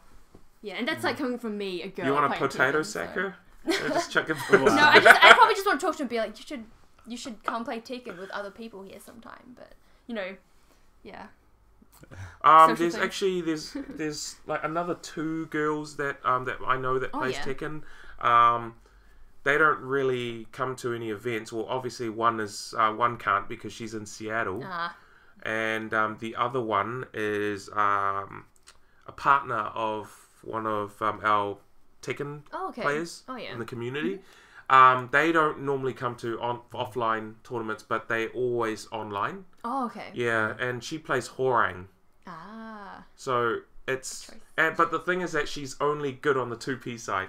Whenever she's on the 1P, she's like, oh, I don't want to go on 1P. That's such a thing, especially now. I think we're all being indulged by Tekken 7 by being able to choose what side you're on. I'm definitely like a 1P monster and 2P like failure, so I can feel that as well. But I think coming to offline events is a good opportunity to like motivate yourself to change that. The good thing about Tekken Tag 2 at the arcade was because like we only had one machine as well, so if you lost you get kicked off, so that forced me to play P1, and that was like when I actually learned P1, because Tekken Tag 2 online, like it was random if you got right side or not, but because most people played P1, I basically always got P2, so that was good. Okay. Your brother's here. Cool. But let's just finish this all off there. Right off into the sunset. Time to ride off into the sunset. Yep, that's right. See, you got my quotes down now. So before we jump onto our horse and ride off into the sunset there, is there anything that you'd like to say, like, to the community of female potential Tekken players? What would you say? I have to say to everyone who's female and plays Tekken, and if you think you don't want to go to offline events, it might be because I know you're worried about how you might get treated there, or because you think your skill level isn't high enough, or that you might not have anyone to talk to. It's like not like that at all. Every experience I've had, like as a girl at an offline event, has been really fantastic. And I say, please come along. Awesome. 2P sucks. You suck. I'm into that. Cool. So now, what about you, Connor, or Mr. NCEA? You always have nothing to say. Yeah, not really. I mean, I do want to say that... NCEA, nothing to say. I don't know. It's your new tagline. No, that's not my new tagline. I tried. Get schooled, bruh! Nah. Get schooled, bruh, snort. I don't know. What? What did I snort? Nah, I have nothing really to say. Yeah, nothing. Yeah. I mean, I wanted to say, like, complain about Fergus last podcast. Why? He said we met at Southern Crossroads 2014, but we met 2013 January. Yeah. That was so sad. You have a really good memory of years. Like today, you're like, oh man, I went back and played RuneScape in these years and stuff. So I think it's maybe he's a bit older. But we met at Tekken Sci-Fi. Sad times. But you also have a really good memory, so that's a factor. Maybe. Yeah. Oh well. Yeah, thank you very much for coming, you two. It was good. Yeah, thanks for having us. Yeah, obviously, good things come to an end temporarily. So, I mean, we're going to be having a break. Probably, I'm not too sure how long, but I definitely want to... Yeah, it'll be a small one, but obviously, sort of want to, sort of regroup and rethink how the podcast is doing, where it's going to go, and things like that. I think that right now we're doing good. We're actually doing good. We're going through the roster pretty slowly and steadily and things like that. And then next season, I am planning to have, more Street Fighter players and just sort of expand out. So, I'd like to thank the community for being so supportive and just getting some momentum going there. Thank you very much. Thank you. Yeah, and I just think that it's a good thing, and please keep supporting us. I feel that your support goes a long way, and I definitely want to keep doing this for you guys for free. But yeah, definitely come to the next tournaments there. It's going to be great. Hit me up, hit my mate Virtual Bacon up, and Drax. We'll be, if you guys want to ask about the podcast, if you guys want to recommend anything or give us some feedback as to how it goes, don't be shy. let us know how it goes, just so that we can put on a better show for you guys. And yeah, we just basically want to keep doing this. But thank you very much for tuning in, guys. We will be on a short break or hiatus or whatever, but we will be back with a lot of better content for you guys. So take care. Hopefully, you just be on the lookout for more messages from us, and yeah, we'll definitely get this rolled out. So thank you very much. I'll see you guys next time. Bye. Bye. Hey, this is Hani Mohani. Yo, this is Blackout. Hi everyone, this is Maven. Hey, this is Nemesis. This is Mizu, and you're listening to the Salt Shaker Podcast.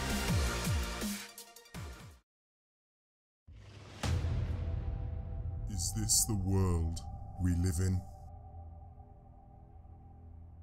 Promoting such idiocracy? You could say this is all a hazy dream. But it's nothing more than a horrific nightmare. But we will not go quietly. We will fight. You hear about these fools, see the deceptions, hiding behind such primitive tactics. Juggernaut, Overlord, Vanquisher, Conqueror, Warrior, Destroyer, Usurper. It makes no difference. Offline mode is where it matters. If you have the blood of old Arcade, or if you're even just a home-born tavern witch, come to IP, 4th of November, for the infamous Tekken 7 tournament. Sign-ups at location only. Do not miss out.